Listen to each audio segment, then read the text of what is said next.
చెప్పి వదిలేకుండా దాంతోపాటు ఏదైనా చేస్తే వాళ్ళు ఇంట్రెస్ట్గా వింటారు, బాగా గుర్తుంటుంది. అందుకే సాంగ్స్తో పాటు యాక్షన్ కూడా నేర్పించాం. అలాగే ఆదికాండం, నిర్గమకాండం ఈ 5 బుక్స్ అన్నీ వాళ్ళకి అక్షరాలతో సహా చదివించి నేర్పించిన తర్వాత ఒక గేమ్ అనేది వాళ్ళ చేత ఆడిపించాం. ఈ గేమ్ ఆడటం వల్ల వాళ్ళకి ఇంట్రెస్ట్ వస్తుంది, అలాగే దాన్ని ఈజీగా గుర్తుపెట్టుకుంటారు. ఇలాగ ఈరోజు 2 గేమ్స్ ఆడాం. బుక్ పేరు అడుగుతాను, మీరు వచ్చి ఆ బుక్ పేరు నుంచి పెట్టారు, అది గేమ్. ఓకేనా? ఎవరికి ఎక్కువ పాయింట్ పంపాయో చూద్దాం. Okay, ready? ముందు చేయొద్దారు. బుక్ పేరు చెప్పిన తర్వాత నేను చూపెడతాను, అది నాకు తెలుసు అనుకుంటే చేయొద్దాం, తెలుసు కదా. అప్పుడు రమ్మంటే వెళ్ళి మీరు పాయింట్ అవుట్ చేయాలి. ఓకేనా? అర్థమైందా? రెడీ? ఫస్ట్ సంఖ్యాకాండం.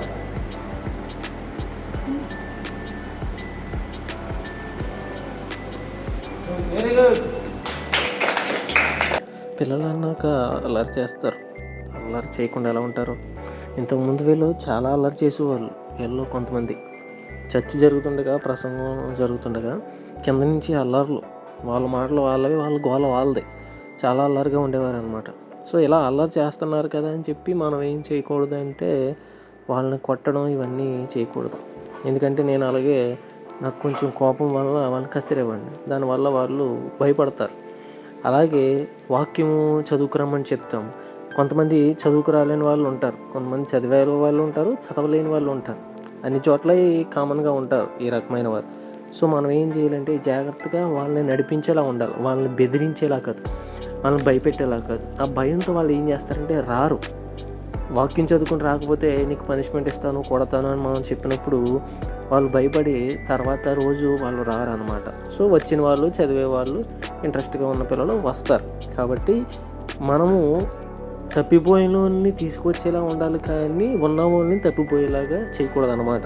మనం బెదిరించాలి అంతే, అది కూడా ఎంతలో అంతలోనే. చేతిలో కర్ర ఉంది నా చేతిలో, అయితే ఈ కర్ర కేవలం బెదిరించడానికే, వాళ్ళని మనం కొట్టకూడదు.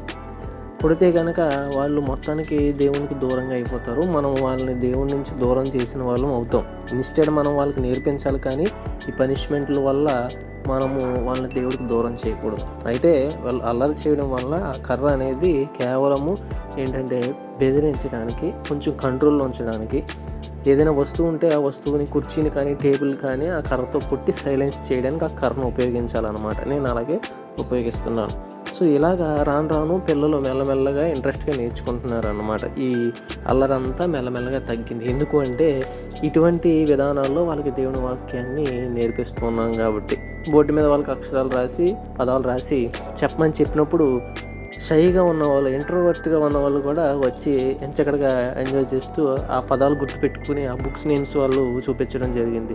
చూడండి, ఇక్కడ వాళ్ళలో చాలామందికి రాయడం రాదు, ఆ తెలుగు అక్షరాలు కూడా సరిగా తెలియవు, కానీ ఎక్స్ప్లెయిన్ చేసి ఇలా ఆడిపించడం వల్ల వాళ్ళు మెల్లగా నేర్చుకుంటున్నారు. సో ఇదే విధానంలో మనము చేయాలి.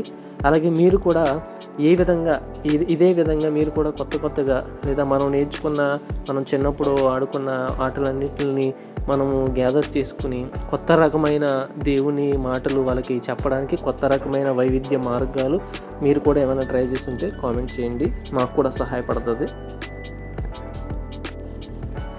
అలాగే మరికొన్ని గేమ్స్ అనేవి ఆలోచనలు మాకు వస్తున్నాయి. అలాగే ఇదంతా అయిపోయిన తర్వాత ఇంకో గేమ్ అనేది ఆడాము. మేము చిన్నప్పుడు స్టెప్స్ మీద ఆడుకునే ఏబిసిడీల ఆట గుర్తొచ్చి వాళ్ళకు కూడా ఇదే విధంగా నేర్పుదామని 5 పుస్తకాలని 5 స్టెప్స్గా, 5 మెట్టులుగా అక్కడ మేము డివైడ్ చేసాం. ఆదికాండం, నిర్గమకాండం, లేవికాండం, సంఖ్యాకాండంగా 5 స్టెప్పులు ఉంచి ఒక్కొక్క పేరు నేను చెప్పినప్పుడు అక్కడ నుంచి ఉన్న వాళ్ళందరూ ఆ స్టెప్ మీదకి వెళ్ళాలన్నమాట. సో 5 స్టెప్పుల్లో ఏ పేరు అయితే చెప్తామో ఆ స్టెప్ మీద వాళ్ళు నుంచోవాలి. తప్పుగా వాళ్ళు నుంచుంటే కనుక వాళ్ళు అవుట్ అయినట్టు అనమాట. సో ఈ విధంగా ఈ గేమ్ అనేది ఆలోచన అనేది వచ్చింది. దాన్ని అలా మేము ఇంప్లిమెంట్ చేసాము. కాబట్టి ముందు చిన్నపిల్లల్ని ఆడించాము, వాళ్ళందరూ అవుట్ అయిపోయారు. ఇప్పుడు పెద్దవాళ్ళు కాబట్టి వీళ్ళని ఆడిస్తున్నాము. సో ఆ మ్యాక్సిమం పెద్దవాళ్ళందరికీ గుర్తుంటాయి. అంటే ఎలిమెంటరీ అయిపోయిన తర్వాత కొంచెం 5th, 6th ఆ పైన ఉన్న వాళ్ళందరికీ ఈ విషయాలన్నీ అర్థమవుతాయి. కాబట్టి వీళ్ళు త్వరగా ఆడేయడం అనేది చేశారు. అయితే తర్వాత మేమేం చేసామంటే ఇండివిజువల్గా ఒకరికొకరు అడగడం స్టార్ట్ చేసాం. ఎందుకంటే ఒకరు వెళ్తే మిగిలిన వాళ్ళు కూడా వెనకాల వెళ్ళిపోయి అందులో నుంచుంటున్నారు. సో ఒకరి తర్వాత ఒకరిని ఒక్కొక్క బుక్ పేరు చెప్పి దాటినప్పుడు ముందు ఫస్ట్ ఉన్న అమ్మాయిని చెప్తే ఆ అమ్మాయి కరెక్ట్గా ఆ స్టెప్ మీద నుంచుంది. అలాగే తర్వాత అమ్మాయికి చెప్పినప్పుడు ఆమె తప్పుగా నుంచుంది. సో నిర్గమకాండం అని చెప్తే మళ్ళీ ఆదికాండంలోకి వెళ్ళింది. ఇంతకీ ఆవిడ నిర్గమకాండంలోనే ఉన్నారు. సో ఆమె అవుట్ అయింది. సో ఆ విధంగా ఒక్కొక్కరికి మెల్లగా చెప్పడం వలన వాళ్ళకి ఈ విధంగా గుర్తుంటుంది. అలాగే ఎవరు బాగా గుర్తున్నారో, ఎవరు నిజంగా ఆడుతున్నారో అక్కడ తెలుస్తుంది.